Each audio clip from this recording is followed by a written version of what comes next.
Hi everyone, once again welcome back to my channel. I hope you people are doing good. So in our previous video I have explained how to manage time and prepare for UPSC 2024 in 15 months for working professionals. In that video I have shared two strategies, that is paper wise strategy and subject wise strategy for effective time management.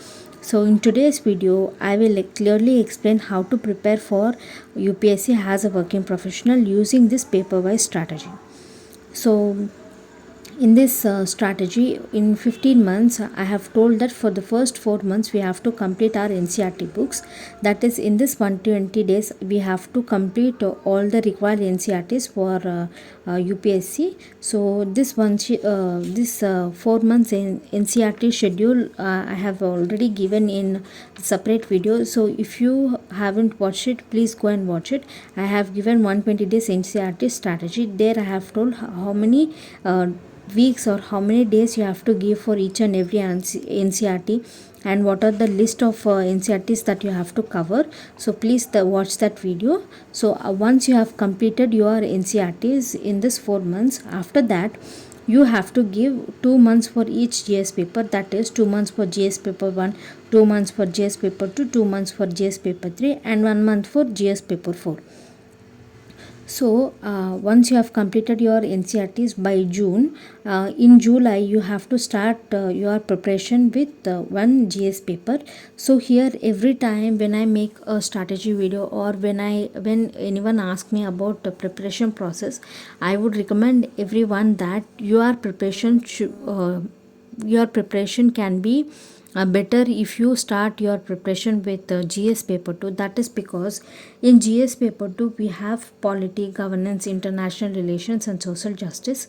So these four subjects are majorly or of current affairs. That is, every day when you see newspaper you get current affairs related to polity, economy, international relations, governance, more.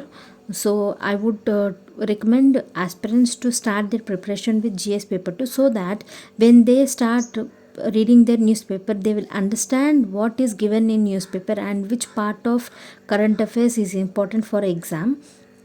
So here also I am applying the same rule. So for the first 2 months after finishing your ncrts, for the first 2 months start reading your gs paper 2, and in this paper concentrate more on politics, governance, and international relations.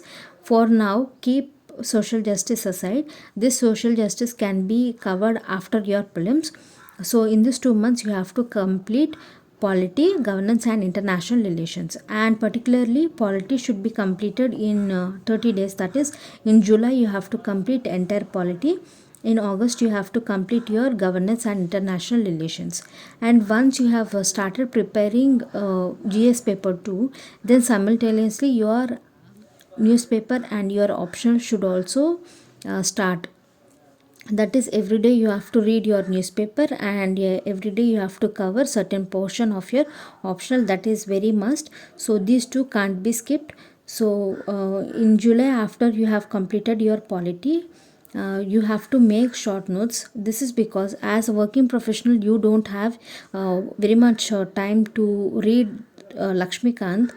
So if you make short notes, wherever you get time you can revise the topic easily. So when you have finished reading polity, make short notes of it, and if possible update that notes with your current affairs every day that you are reading. And after this, in august you have to complete your governance and international relations. And when you are covering governance and international relations, you have to definitely revise your polity. This is because whatever you have learned you should not forget that.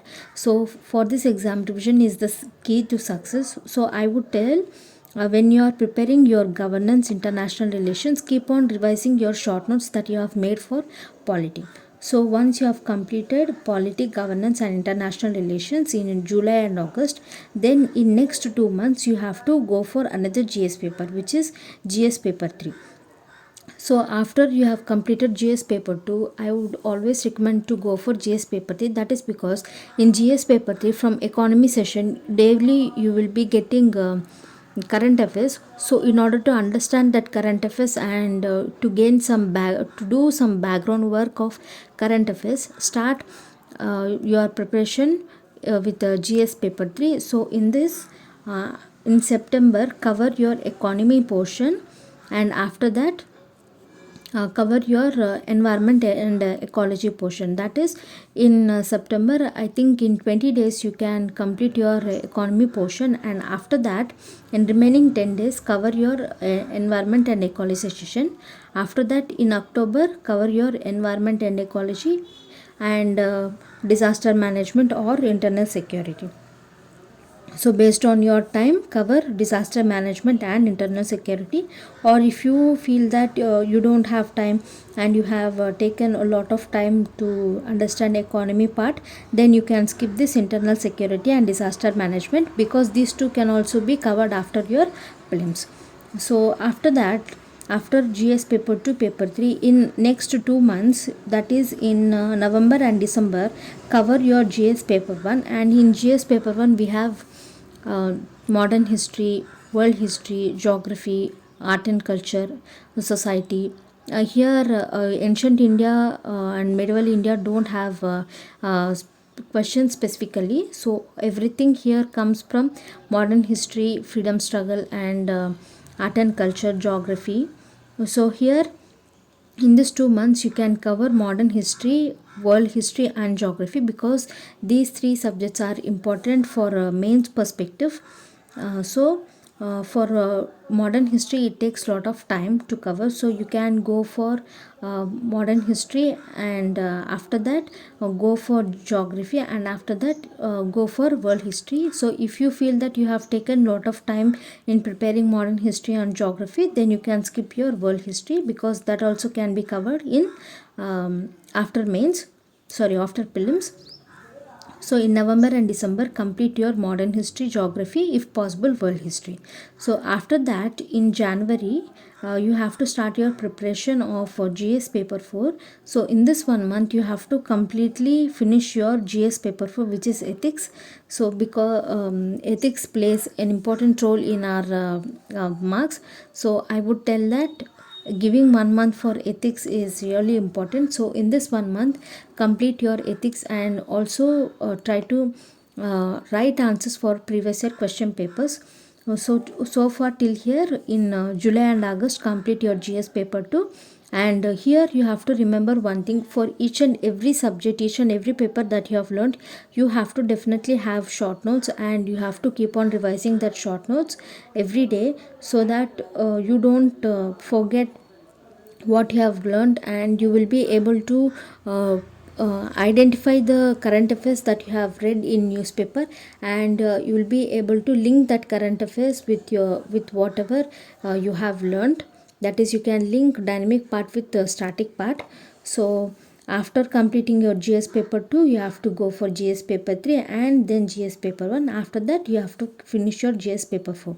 So by February at least you will be completing 70 to 80% of your syllabus. And after this, in February you have this whole 1 month for your revision. That is, revise whatever you have learned from your GS paper 1, 2, 3 and 4, and revise all the current affairs that you have come across. That is, you can revise your own notes, or you can go for monthly magazines, whatever it is, whatever current affairs you have learned so far, revise all those things, and also revise your optional that you have learned. So after February, in March, April and May, here you will be giving special focus for prelims. So in these 3 months, you have to cover the leftover topics. That is, you have left ancient India and medieval India, art and culture. So you have to complete these 3 topics in March, April and May. And along with this, you have to start preparing for prelims. That is, you have to focus more on prelims, and you have to revise the subjects especially for prelims, and you have to practice CSAT as well. And now coming to the answer writing. So as I told earlier, when you have completed your 30% of syllabus, you can start writing answers. That is, after completing GS paper 2, from September onwards, if you start practicing answers, it will be good. So when you start practicing answers, first write answers for the topics that you have studied. For example, you are starting your answer writing in September, and you have completed polity, governance and international relations so far. So try to practice answer based on the three subjects, and if possible try to practice answers based on current affairs. So from September onwards you have to start practicing answer writing, and by February you have to be very thorough with answer writing. So this is how you can manage your time, and you can prepare for UPSC 2024 using this paper wise manner. So in my next video I will tell how to use subject wise strategy and prepare for UPSC 2024. So based on this strategy, whatever suits you, follow that.